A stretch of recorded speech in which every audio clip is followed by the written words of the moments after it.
Hi friends, welcome back to my YouTube channel. Friends, ನಾನಿಲ್ಲಿ ಅರ್ಧ K ಜಿಯಷ್ಟು ಚಿಕನ್ನ ಒಂದು 2-3 ಸರಿ ಆದ್ರೂ ತೊಳೆದು ಎತ್ತಿಟ್ಕೊಂಡಿದ್ದೀನಿ. ಇದಕ್ಕೆ ನಾನು ಒಂದು 2 ಸ್ಪೂನಷ್ಟು ಅರಿಶಿನ ಪುಡಿ ಹಾಕ್ತಾಯಿದ್ದೀನಿ.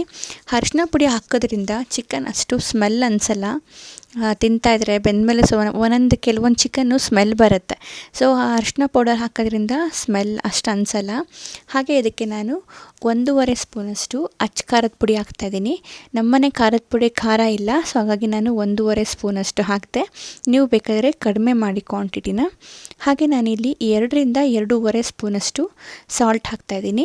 ಇದು ಚಿಕನ್ಗೆ ಎಷ್ಟು ಬೇಕೋ ಅಷ್ಟು ಹಾಕ್ತಿದ್ದೀನಿ ನಾನು ಮಸಾಲಾನ. ಹಾಗೆ ನೆಕ್ಸ್ಟ್ ಇಲ್ಲಿ ನಾನು 2 ಸ್ಪೂನಷ್ಟು ಬಿರಿಯಾನಿ ಪೌಡರ್ನ ಹಾಕ್ತಾಯಿದ್ದೀನಿ. ಒಂದು ಸ್ಮಾಲ್ ಸ್ಪೂನಷ್ಟು ಮೊಸರು, ಗಟ್ಟಿ ಮೊಸರನ್ನ ಹಾಕ್ತಾಯಿದ್ದೀನಿ. ಇದು ನಾನು ಚಿಕನ್ ಚೆನ್ನಾಗಿ ಮ್ಯಾರಿನೇಟ್ ಮಾಡ್ತಾಯಿದ್ದೀನಿ. ಚಿಕನ್ನ ನಾವು ಎಷ್ಟು ಚೆನ್ನಾಗಿ ಮ್ಯಾರಿನೇಟ್ ಮಾಡ್ತೀವೋ ಹಾಗೆ ಬಿರಿಯಾನಿ ಟೇಸ್ಟ್ ಕೂಡ ಅಷ್ಟೇ ಚೆನ್ನಾಗಾಗುತ್ತೆ. ನಾವು ಬಿರಿಯಾನಿ ಮಾಡೋದಕ್ಕೂ 1 ಅವರ್ ಮೊದಲೇ ಚಿಕನ್ನ ಮ್ಯಾರಿನೇಟ್ ಮಾಡಿ ಇಟ್ಕೋಬೇಕು. ಆವಾಗಷ್ಟೇ ನಾವು ಹಾಕುವಂತಹ ಮಸಾಲ, ಉಪ್ಪು, ಖಾರ ಎಲ್ಲ ಚಿಕನ್ಗೆ ಚೆನ್ನಾಗಿ ಹಿಡಿಯುತ್ತೆ. ಹಾಗಾಗಿ ಚಿಕನ್ ಟೇಸ್ಟಿಯಾಗಿ ಕೂಡ ಬರುತ್ತೆ. ನೋಡಿ, ನಾನಿಲ್ಲಿ ಒಂದೊಂದಕ್ಕೂ ನೀಟಾಗಿ ಮಸಾಲ ಸ್ಪ್ರೆಡ್ ಆಗಬೇಕು, ಆ ರೀತಿಯಾಗಿ ನೀಟಾಗಿ ಕಲಿಸ್ತಾ ಇದ್ದೀನಿ. ಮೊಸರು ಹಾಕಿದ್ರಿಂದ ಅದು ತುಂಬ ಚೆನ್ನಾಗಿ ಈಸಿಯಾಗಿ ಸ್ಪ್ರೆಡ್ ಆಗ್ತಾ ಹೋಗುತ್ತೆ. ಹಾಗೆ ಇದನ್ನು ನಾನು 1 ಅವರ್ ಎತ್ತಿಡ್ತೀನಿ. ಈ ಗ್ಯಾಪಲ್ಲಿ ನಾನು ಈ ಕಡೆ ಕಬಾಬಿಗೆ ರೆಡಿ ಮಾಡ್ಕೊತಾ ಇದ್ದೀನಿ. ಇಲ್ಲಿ ನಾನು 1 ಪ್ಯಾಕ್ ಅಷ್ಟು ನಾನು ತೇಜು ಕಬಾಬ್ ಪೌಡರ್ನ ಯೂಸ್ ಮಾಡ್ತಾಯಿದ್ದೀನಿ. 1 ಪ್ಯಾಕ್ ಸಾಕಾಗುತ್ತೆ. ಆಲ್ರೆಡಿ ನಾನು ಅರ್ಧ ಯೂಸ್ ಮಾಡಿರುವಂತಹ ಪ್ಯಾಕ್ ಇತ್ತು, ಹಾಗಾಗಿ ನಾನು ಆ ಅರ್ಧ ಪ್ಯಾಕ್ ಮತ್ತು ತಂದಿರೋದು ಹೊಸ ಪ್ಯಾಕಲ್ಲಿ ಅರ್ಧ, ಸೊ 2 ಹಾಕಿ 1 ಪ್ಯಾಕ್ ಅಷ್ಟು ಮಾಡಿದೆ. ಇದಕ್ಕೆ ನಾನು ಈ ಮಿಶ್ರಣಕ್ಕೆ ಸ್ವಲ್ಪ ಅಂದರೆ ಒಂದು 3-4 ಟೇಬಲ್ ಸ್ಪೂನ್ ಆಗುವಷ್ಟು ಕಾರ್ನ್ಫ್ಲೋರ್ನ ಹಾಕ್ತಾಯಿದ್ದೀನಿ. ಕಾರ್ನ್ಫ್ಲೋರ್ ಏನಕ್ಕೆ ಅಂದರೆ ನೀಟಾಗಿ ಬೈಂಡಿಂಗ್ ಕೊಡುತ್ತೆ ಕಬಾಬಿಗೆ. ಆ ಚಿಕನ್ಗೆ ಮಸಾಲೆ ಎಲ್ಲ ನೀಟಾಗಿ ಬೈಂಡಿಂಗ್ ಆಗುತ್ತೆ. ಇದು ಹಾಕೋದ್ರಿಂದ ಎಣ್ಣೆಗೆ ಹಾಕಿದ ತಕ್ಷಣ ನಾವು ಹಾಕಿರೋ ಮಸಾಲೆ ಎಲ್ಲ ಕಬಾಬ್ ಚಿಕನ್ನಿಂದ ಹೊರಗೆ ಬರಲ್ಲ, ಬಿಟ್ಕೊಳ್ಳಲ್ಲ ಎಣ್ಣೆ ಹಾಕಿದ ತಕ್ಷಣ. ಅದಕ್ಕೆ ನಾವು ಕಾರ್ನ್ಫ್ಲೋರ್ ಹಾಕ್ತಿದ್ದೀನಿ. ಹಾಗೆ 1 ಸ್ಪೂನಷ್ಟು ಶುಂಠಿ ಬೆಳ್ಳುಳ್ಳಿ ಪೇಸ್ಟ್, ಸ್ವಲ್ಪ ಒಂದು ಅರ್ಧ ಸ್ಪೂನಷ್ಟು ವೆನಿಗರ್, ಒಂದು 5-6 ಡ್ರಾಪ್ಸ್ ಅಷ್ಟು ಸೋಯಾ ಸಾಸ್, ಒಂದು ಅರ್ಧ ಸ್ಪೂನಷ್ಟು ಚಿಲ್ಲಿ ಸಾಸ್, 1 ಮೊಟ್ಟೆ. ನಾನಿಲ್ಲಿ ಎಗ್ ವೈಟ್ ಅಷ್ಟೇ ಯೂಸ್ ಮಾಡ್ತಾಯಿದ್ದೀನಿ. ಹಾಗೆ ಇಷ್ಟು ಹಾಕಿ ನೀಟಾಗಿ ಇದನ್ನು ಚೆನ್ನಾಗಿ ಮಿಕ್ಸ್ ಮಾಡ್ಕೋಬೇಕು. ನೋಡಿ, ಇದು ಅಷ್ಟೇ ತುಂಬ ನೀರು ಮಾಡ್ಕೋಬೇಡಿ, ಈ ಕನ್ಸಿಸ್ಟೆನ್ಸಿ ಇದ್ದರೆ ಸಾಕು. ಈಗ ಇದಕ್ಕೆ ನಾನು ಮೊದಲೇ ತೊಳೆದು ಸ್ಟ್ರೈನರಲ್ಲಿ ಎತ್ತಿಟ್ಕೊಂಡಿರೋಂತಹ ಚಿಕನ್ನ ನಾನು ಆ್ಯಡ್ ಮಾಡ್ತಾಯಿದ್ದೀನಿ. ಇಲ್ಲಿ ನಾನು ಅರ್ಧ ಕೆ ಜಿ ಚಿಕನ್ ತೊಗೊಂಡಿದ್ದೀನಿ. 1 ಕೆ ಜಿ ತೊಗೊಂಬಂದು ಅದನ್ನ ಸ್ಪ್ಲಿಟ್ ಮಾಡ್ಕೊಂಡಿರೋದು, ಅರ್ಧ ಕೆ ಜಿ ಬಿರಿಯಾನಿಗೆ, ಅರ್ಧ ಕೆ ಜಿ ಕಬಾಬ್ಗೆ ಅಂತೇಳಿ. ಈಗ ಇದನ್ನು ನೀಟಾಗಿ ನೀವು ಕಲಿಸ್ಕೋಬೇಕು ಫ್ರೆಂಡ್ಸ್. ನಾವು ಯಾವುದೇ ನಾನ್ ವೆಜ್ ಡಿಶ್ ಮಾಡಿದ್ರೂ ಮ್ಯಾರಿನೇಷನ್ ತುಂಬ ಇಂಪಾರ್ಟೆಂಟ್ ಆಗುತ್ತೆ. ನಾವು ಮೊದಲೇ ಚಿಕನ್ನ ಈ ಥರ 1 ಅವರ್ 2 ಅವರ್ ಮ್ಯಾರಿನೇಟ್ ಮಾಡಿಟ್ರೆ ಚಿಕನ್ ತುಂಬ ಸಾಫ್ಟಾಗಿ ಜ್ಯೂಸಿಯಾಗಿ ಬರುತ್ತೆ.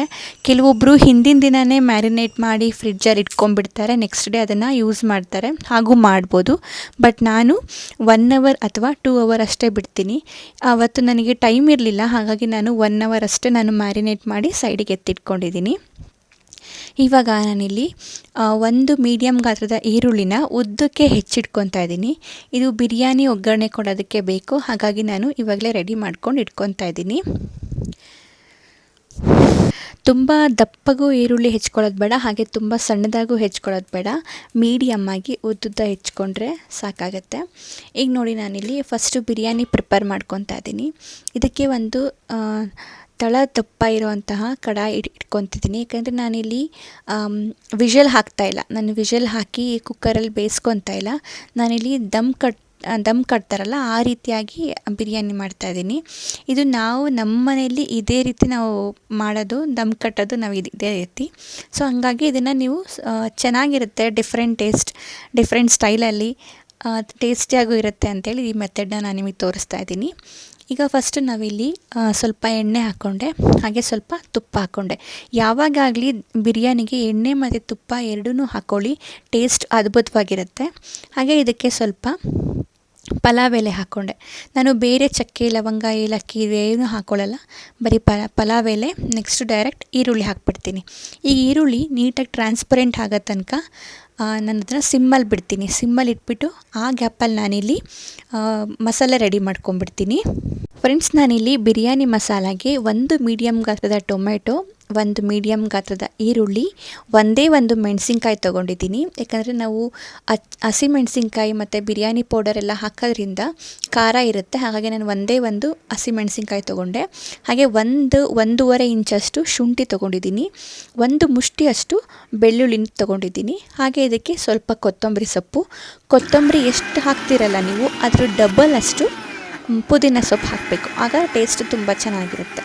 ಯಾವಾಗಲಾಗಲಿ ಬಿರಿಯಾನಿ ಆಗಲಿ ಪಲಾವ್ಗೆ ಆಗಲಿ ನೀವು ಕೊತ್ತಂಬರಿ ಎಷ್ಟು ಕ್ವಾಂಟಿಟಿ ತೊಗೊತೀರೋ ಅದ್ರ ಡಬಲ್ ಅಷ್ಟು ಪುದೀನ ಹಾಕಿ, ಚೆನ್ನಾಗಾಗುತ್ತೆ ಟೇಸ್ಟ್. ಈಗ ನೋಡಿ, ನಾನು ಫಸ್ಟ್ ಅಲ್ಲಿ ಮಿಕ್ಸಿಲಿ ಜಾರಲ್ಲಿ ಜಾಗ ಇಲ್ಲ ಅಂಥೇಳಿ ನಾನು ಫಸ್ಟ್ ಕೊತ್ತಂಬರಿ ಹಾಕಿ ರುಬ್ಬಿಟ್ಕೊಂಡ್ಬಿಟ್ಟೆ. ಈಗ ಅದು ಸ್ವಲ್ಪ ಸ್ಪೇಸ್ ಇದೆ ಅಂತ ಗೊತ್ತಾದ್ಮೇಲೆ ನನಗೆ ಪುದೀನ ಹಾಕಿ ನೆಕ್ಸ್ಟ್ ಇನ್ನೊಂದು ಬ್ಯಾಚ್ನ ಇದನ್ನ ರುಬ್ಬಿಟ್ಕೊತಾ ಇದ್ದೀನಿ. ಇದನ್ನ ನೀವು ಫೈನ್ ಪೇಸ್ಟ್ ಮಾಡ್ಕೋಬೇಕು. ತರಿಯಾಗಿ ರುಬ್ಬಿಟ್ಕೊಳ್ಳೋದು ಹಾಗೆಲ್ಲ ಮಾಡಬೇಡಿ. ಯಾಕಂದರೆ ನಾವು ರೈಸ್ ತಿನ್ನಬೇಕಾದ್ರೆ ಬಾಯಲ್ಲಿ ಶುಂಠಿ ಎಲ್ಲ ಸಿಕ್ಕಿದ್ರೆ ಒಂಥರ ಅನಿಸುತ್ತೆ. ಎಲ್ರಿಗೂ ಹಾಗೇನೋ ಗೊತ್ತಿಲ್ಲ, ಬಟ್ ನನಗಂತೂ ಆ ಥರ ಅನಿಸುತ್ತೆ. ಬಾಯಿಗೆಲ್ಲ ಸಿಕ್ಕಿದ್ರೆ ಒಂಥರ ಫೀಲ್ ಆಗುತ್ತೆ. ಹಾಗಾಗಿ ನಾನು ಫೈನಾಗಿ ಪೇಸ್ಟ್ ಮಾಡ್ಕೊತೀನಿ. ನೋಡಿ, ಇವಾಗ ಈರುಳ್ಳಿ ನೀಟಾಗಿ ಕ್ಲಿಯರಾಗಿ ಟ್ರಾನ್ಸ್ಪರೆಂಟ್ ಆಗಿದೆ, ಚೆನ್ನಾಗಿ ಬೆಂದಿದೆ. ಈ ಟೈಮಲ್ಲಿ ನಾನು ರುಬ್ಬಿರುವಂತಹ ಮಸಾಲನ ಅದಕ್ಕೆ ಆ್ಯಡ್ ಮಾಡ್ಕೊತಾ ಇದ್ದೀನಿ. ಇವಾಗ ಇದನ್ನು ತಳ ಹೊತ್ತ ಚಾನ್ಸಸ್ ಇರುತ್ತೆ. ಹಾಗಾಗಿ ಸಿಮ್ಮಲ್ಲೇ ಇಟ್ಕೊಂಡು ನೀವು ಇದನ್ನು ಸ್ಟಿರ್ ಮಾಡ್ಕೊತಾನೆ ಇರಬೇಕು. ನೋಡಿ, ಹೇಗೆ ಅಂದರೆ ನಾವು ಹಾಕಿರೋ ಎಣ್ಣೆ ಇದೆಯಲ್ಲ ಅದು ಮೇಲೆ ಬರಬೇಕು. ಎಣ್ಣೆ ಫುಲ್ ಮಸಾಲೆ ಎಲ್ಲ ಕಲರ್ ಚೇಂಜ್ ಆಗಿ ಎಣ್ಣೆ ಬಿಟ್ಕೋಬೇಕು. ಅಲ್ಲಿವರೆಗೂ ನೀವು ಇದನ್ನು ಲೋ ಫ್ಲೇಮಲ್ಲಿ ಬೇಯಿಸ್ತಾ ಇರಿ. ಈಗ ನೋಡಿ, ಎಣ್ಣೆ ಎಲ್ಲ ಬಿಟ್ಕೊಂಡಿದೆ, ಕಲರ್ ಕೂಡ ಚೇಂಜ್ ಆಗಿದೆ. ಈ ಟೈಮಲ್ಲಿ ನಾನು ಮ್ಯಾರಿನೇಟ್ ಮಾಡಿಟ್ಕೊಂಡಿರೋಂತಹ ಚಿಕನ್ನ ನಾನು ಆ್ಯಡ್ ಮಾಡ್ತೀನಿ. ನೋಡ್ತಾ ಇದ್ದೀರಲ್ಲ, ಆ್ಯಡ್ ಮಾಡಿ ಅದನ್ನು ನೀಟಾಗಿ ಸ್ಟಿರ್ ಮಾಡ್ಕೊತೀನಿ. ನಾವು ಹಾಕಿರುವಂತಹ ಮಸಾಲೆ ಆ ಇಡೀ ಚಿಕನ್ ಒಂದೊಂದು ಪೀಸ್ಗೂ ನೀಟಾಗಿ ಅದು ತಗಲಬೇಕು. ಆಗಲೇ ಚಿಕನ್ ಮಸಾಲೆನ ನೀಟಾಗಿ ಅಬ್ಸರ್ವ್ ಮಾಡಿಕೊಂಡು ಜ್ಯೂಸಿ ಆಗುತ್ತೆ, ಹಾಗೆ ಟೇಸ್ಟಿಯಾಗಿ ಕೂಡ ಬರುತ್ತೆ. ಹೀಗೆ ನೋಡಿ, ನಾನು ಇನ್ನೂ ಫ್ಲೇಮ್ ಸಿಮ್ಮಲ್ಲೇ ಇದೆ ಫ್ರೆಂಡ್ಸ್. ಯಾವುದೇ ಕಾರಣಕ್ಕೂ ನೀವು ಹೈ ಫ್ಲೇಮು ಅಥವಾ ಮೀಡಿಯಮ್ ಫ್ಲೇಮ್ ಇಡಬೇಡಿ, ತಳ ಹಿಡಿಯೋ ಚಾನ್ಸಸ್ ತುಂಬ ಇರುತ್ತೆ. ಇದಕ್ಕೆ ನಾನು ಚಿಕನ್ ಬೇಯೋದಕ್ಕೆ ಎಷ್ಟು ನೀರು ಬೇಕೋ ಅಷ್ಟೇ ಹಾಕಿದ್ದೀನಿ. ಒಂದು 1/4 ಗ್ಲಾಸಷ್ಟು ಮಸಾಲೆ ಎಲ್ಲ ಇತ್ತಲ್ಲ ಜಾರಲ್ಲಿ, ಸೊ ಅದೇ ಜಾರಿಗೆ ನಾನು ನೀರು ಹಾಕಿ ಒಂದು 1/4 ಗ್ಲಾಸಷ್ಟು ನಾನು ನೀರನ್ನ ಚಿಕನ್ ಹಾಕಿದ್ದೀನಿ. ಹಾಗೆ ಇದಕ್ಕೆ ಸ್ವಲ್ಪ ಕಸೂರಿ ಮೇಥಿನ ಉದುರಿಸ್ತಾ ಇದ್ದೀನಿ. ಈಗ ಇದನ್ನು ಮತ್ತೊಮ್ಮೆ ಮಿಕ್ಸ್ ಕೊಡೋಣ. ಈಗ ಏನು ಮಾಡೋಣ, ಚೆನ್ನಾಗಿ ಮಿಕ್ಸ್ ಕೊಟ್ಬಿಟ್ಟು ಇದನ್ನು ಮತ್ತೆ ಬೇಯೋದಕ್ಕೆ ಬಿಡೋಣ. ನಮಗಿಲ್ಲಿ ಚಿಕನ್ ಆಲ್ಮೋಸ್ಟ್ ಒಂದು 70 to 80% ನಮಗಿಲ್ಲಿ ಚಿಕನ್ ಬೆಂದಿರಬೇಕು. ಹಾಗೆ ಮಾಡೋಣ. ಈ ಟೈಮಲ್ಲಿ ನಾನು ಇನ್ನೊಂದು ಸ್ಪೂನ್ ಮೊಸರು ಹಾಕ್ಕೊತೀನಿ. ನಾನು ಮ್ಯಾರಿನೇಟ್ ಮಾಡಬೇಕಾದ್ರೆ ಮೊಸರು ಜಾಸ್ತಿ ಹಾಕ್ಕೊಳ್ಳಿಲ್ಲ, ಎಲ್ಲಿ ಅದು ನೀರಾಗಿಬಿಡುತ್ತೋ ಅಂಥೇಳಿ ನಾನು ತುಂಬ ಮೊಸರು ಹಾಕ್ಕೊಳ್ಳಿಲ್ಲ. ಯಾವಾಗಲೂ ಹಾಗೇ ನಾನು ಮ್ಯಾರಿನೇಷನ್ ಟೈಮಲ್ಲಿ 1 ಸ್ಪೂನ್ ಹಾಕ್ಕೊತೀನಿ, ಈ ಟೈಮಲ್ಲಿ 1 ಸ್ಪೂನ್ ಹಾಕ್ಕೊತೀನಿ. ಸೊ ಅಲ್ಲಿಗೆ 2 ಟೇಬಲ್ ಸ್ಪೂನಷ್ಟು ನಾನು ಗಟ್ಟಿ ಮೊಸರನ್ನ ಯೂಸ್ ಮಾಡಿದ್ದೀನಿ. ಓಕೆನಾ? ಈಗ ನಾನು ಚಿಕನ್ ಎಲ್ಲ ನೋಡಿ ನೀಟಾಗಿ ಬೆಂದಾಗಿದೆ. ಈಗ ನಾನು ನೀರು ಹಾಕ್ತಾಯಿದ್ದೀನಿ. ನಾನು ಮಾಡಿದ್ದು ಕ್ವಾಂಟಿಟಿ 2 ಗ್ಲಾಸಷ್ಟು. ಓಕೆನಾ? ಅಂದರೆ 1/4 ಗ್ಲಾಸ್, ಕರೆಕ್ಟಾಗಿ ಹೇಳ್ಬೇಕಂದ್ರೆ 1/4 ಗ್ಲಾಸಷ್ಟು ಅಕ್ಕಿಗೆ ನಾನು ಅದರ ಡಬಲ್ ಕ್ವಾಂಟಿಟಿ ಅಷ್ಟು ನಾನು ನೀರು ಹಾಕಿದೆ. ಈಗ ನೋಡಿ, ಚೆನ್ನಾಗಿ ನೀರು ಕುದಿ ಬಂದಮೇಲೆ ಇದಕ್ಕೆ ನಾನು ತೊಳೆದಿಟ್ಕೊಂಡಿರೋಂತಹ ಅಕ್ಕಿನ ಆ್ಯಡ್ ಮಾಡ್ತಾಯಿದ್ದೀನಿ. ಅಕ್ಕಿನ ಚೆನ್ನಾಗಿ ತೊಳೆದಿಟ್ಕೋಬೇಕು ಫ್ರೆಂಡ್ಸ್. ಹೇಗೆ ಅಂದರೆ ನಾವು ನೀರು ಫುಲ್ ಅಕ್ಕಿ ಟ್ರಾನ್ಸ್ಪರೆಂಟಾಗಿ ಕಾಣಿಸ್ಬೇಕು, ಹಾಗೆ ಚೆನ್ನಾಗಿ ತೊಳೆದಿಟ್ಕೋಬೇಕು. ಇದಕ್ಕೆ ನೀವು ಬೇಕಾದರೆ ಗರಂ ಮಸಾಲ ಕೂಡ ಆ್ಯಡ್ ಮಾಡ್ಬೋದು. ನಾನು ಇದಕ್ಕೆ 1 ರಿಂದ 1.5 ಸ್ಪೂನಷ್ಟು ಗರಂ ಮಸಾಲ ಆ್ಯಡ್ ಮಾಡಿದ್ದೀನಿ. ಈಗ ನೋಡಿ, 3/4 ಭಾಗ ಅಷ್ಟು ಅಕ್ಕಿ ಬೆಂದಾದಮೇಲೆ ನಾವು ಇಮ್ಮಿಡಿಯೇಟಲ್ಲಿ ಕೆಳಗಡೆ ಒಂದು ತವಾ ಥರದ್ದೇನೋ ಇಡಬೇಕು. ಯಾಕಂದರೆ ತಳ ತುಂಬ ಸಿದೋಗ್ಬಿಡುತ್ತೆ. ನಾವು ಡೈರೆಕ್ಟ್ ಗ್ಯಾಸ್ ಫ್ಲೇಮ್ ಮೇಲೆ ಇದಿಟ್ಟು ಮಾಡೋದ್ರಿಂದ ಅಕ್ಕಿ ಹಾಕಿದ್ಮೇಲೆ ತಳ ಹಿಡಿಯುತ್ತೆ. ಹಾಗಾಗಿ ನಾವೇನು ಮಾಡ್ತೀವಿ ಅಂದರೆ, 1/4 ಭಾಗ ಅನ್ನ ಆದಮೇಲೆ ಸ್ಟವ್ ಮೇಲೆ ಫಸ್ಟು ತವಾ ಇಟ್ಬಿಟ್ಟು ತವಾ ಮೇಲೆ ನಾವು ಇದು ಪ್ಯಾನ್ನ ಇಡ್ತೀವಿ. ಈಗ ನಾವು ಕ್ಲೋಸ್ ಮಾಡಿ ಒಂದು 15 ಮಿನಿಟ್ಸ್ ಹಾಗೆ ಸಿಮ್ಮಲ್ಲಿ ಬಿಡ್ತೀನಿ. ಇವಾಗ ನೋಡಿದ್ರೆ ನಮ್ಮದು ಬಿರಿಯಾನಿ ರೆಡಿ ಇದೆ. ಸೊ ಈ ಸ್ಟೈಲಲ್ಲಿ ನಾವು ದಮ್ ಕಟ್ತೀವಿ. ದಮ್ ಮಾಡಿ ಬಿರಿಯಾನಿ ಮಾಡೋದು. ಇಷ್ಟೇ ಫ್ರೆಂಡ್ಸ್, ಬಿರಿಯಾನಿ ಈಸಿಯಾಗಿ ಟೇಸ್ಟಿಯಾಗಿ ರೆಡಿಯಾಗಿಬಿಡುತ್ತೆ. ಈಗ ನಾನು ಇನ್ನೊಂದು ಸೈಡಲ್ಲಿ ಅದನ್ನು ಶಿಫ್ಟ್ ಮಾಡಿ 10 ಮಿನಿಟ್ಸ್ ಅದನ್ನು ಬೇಯೋದಕ್ಕೆ ಇಟ್ಟಿದ್ದೀನಿ. ಅದೇ ಗ್ಯಾಪಲ್ಲಿ ನಾನು ಈ ಕಡೆ ಕಬಾಬಿಗೆ ರೆಡಿ ಮಾಡ್ಕೊತಾ ಇದ್ದೀನಿ. ನೋಡಿದ್ರೆ ನಾವು ಫಸ್ಟು ಎಣ್ಣೆ ಬಿಸಿ ಆಗೋ ತನಕ ಹೈ ಫ್ಲೇಮಲ್ಲಿ ಇಡಬೇಕು. ಎಣ್ಣೆ ಬಿಸಿ ಆದಮೇಲೆ ಅದನ್ನ ಮೀಡಿಯಮ್ ಫ್ಲೇಮಲ್ಲಿ ಇಟ್ಟು ನಾವು ಕಬಾಬ್ನ ರೆಡಿ ಮಾಡ್ಕೋಬೇಕಾಗತ್ತೆ. ಹಾಗೆ ತುಂಬ ಲೋ ಫ್ಲೇಮಲ್ಲೂ ಇಡಕ್ಕೆ ಹೋಗಬೇಡಿ, ತುಂಬ ಹೈ ಫ್ಲೇಮಲ್ಲೂ ಇಡಕ್ಕೆ ಹೋಗಬೇಡಿ. ಮೀಡಿಯಮ್ ಫ್ಲೇಮಿಂದ ನೀವು ಮಾಡಿದರೆ ಕಬಾಬ್ ತುಂಬ ಚೆನ್ನಾಗಿ ಬರುತ್ತೆ, ಹಾಗೆ ಒಳಗೆಲ್ಲ ಬೆಂದಿರುತ್ತೆ. ನಾವು ಮ್ಯಾರಿನೇಟ್ ಮಾಡೋದ್ರಿಂದ ಇನ್ನೊಂದೇನಪ್ಪ ಯೂಸ್ ಅಂದರೆ ಬೇಗ ಕಬಾಬ್ ಬೇಯುತ್ತೆ, ಹಾಗೆ ಒಳಗಡೆ ಗಟ್ಟಿ ಗಟ್ಟಿ ಥರ ಅನಿಸಲ್ಲ, ಹಾಗೆ ಹಸಿ ಹಸಿ ಕೂಡ ಅನಿಸಲ್ಲ. ಅದಕ್ಕೆ ನಾವು ಚೆನ್ನಾಗಿ ಮ್ಯಾರಿನೇಟ್ ಮಾಡಿ ಬಿಡಬೇಕು.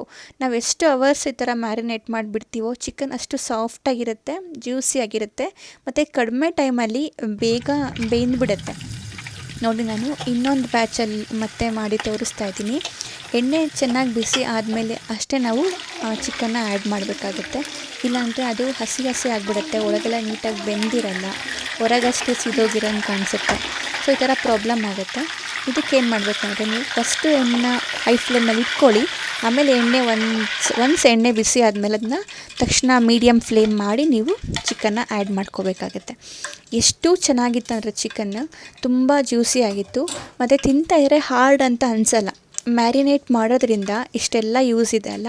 ಸೊ ನೆಕ್ಸ್ಟ್ ಟೈಮು ಯಾರೆಲ್ಲ ಮ್ಯಾರಿನೇಟ್ ಮಾಡ್ದಲೇ ಟ್ರೈ ಮಾಡ್ತಿರ್ತೀರ ಅವರೆಲ್ಲ ದಯವಿಟ್ಟು ಪ್ಲೀಸ್ ಒಂದು ಸಾರಿ ಮ್ಯಾರಿನೇಟ್ ಮಾಡಿ ಚಿಕನ್ನ ಟ್ರೈ ಮಾಡಿ ನೋಡಿ, ತುಂಬಾ ಟೇಸ್ಟಿಯಾಗಿ ಬರುತ್ತೆ. ಹಾಗೆ ಅದಕ್ಕೆ ಯಾವುದು ನಾನು ಅಡಿಷ್ನಲ್ ಕಲರ್ ಏನೂ ಹಾಕಿಲ್ಲ ನೋಡಿ, ಆದ್ರೂ ಎಷ್ಟು ಚೆನ್ನಾಗಿ ಕಲರ್ ಎಲ್ಲ ಕಾಣಿಸ್ತಾ ಇದೆ. ತಿನ್ನಬೇಕಾದ್ರೂ ಅಷ್ಟೇ ತುಂಬ ರುಚಿಯಾಗಿತ್ತು. ಈಗ ನಾನು ಬಡಿಸ್ತಾ ಇದ್ದೀನಿ.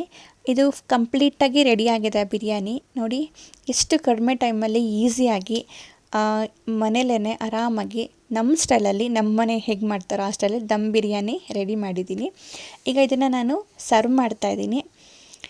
ಮಕ್ಕಳಂತೂ ಕಾಯ್ತಾ ಇದ್ದಾರೆ, ಅವರಿಗೆ ಕಬಾಬ್ ಅಂದರೆ ತುಂಬಾ ಇಷ್ಟ. ಹಾಗೆ ಕಬಾಬ್ ಸ್ಮೆಲ್ ನೋಡಿ ಅವ್ರು ರೆಡಿ ಆಗಿಬಿಟ್ರು ನನಗೆ ಅಂತೇಳಿ. ಸೊ ಹಾಗಾಗಿ ಒಬ್ಬೊಬ್ಬರಿಗೆ ನಾನಿಲ್ಲಿ ಸರ್ವ್ ಮಾಡ್ತಾಯಿದ್ದೀನಿ.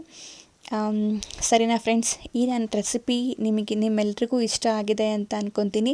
ನೀವೇನಾದರೂ ನನ್ನ ಚಾನಲ್ನ ಸಬ್ಸ್ಕ್ರೈಬ್ ಮಾಡ್ಕೊಳ್ದಲೇ ಹೊಸದಾಗಿ ನೋಡ್ತಾ ಇದ್ದರೆ ದಯವಿಟ್ಟು ಮಿಸ್ ಮಾಡ್ದಿರಾ ನನ್ನ ಚಾನಲ್ನ ಸಬ್ಸ್ಕ್ರೈಬ್ ಮಾಡ್ಕೊಳ್ಳಿ, ಬೆಲ್ ಐಕಾನ್ನ ಕ್ಲಿಕ್ ಮಾಡಿ.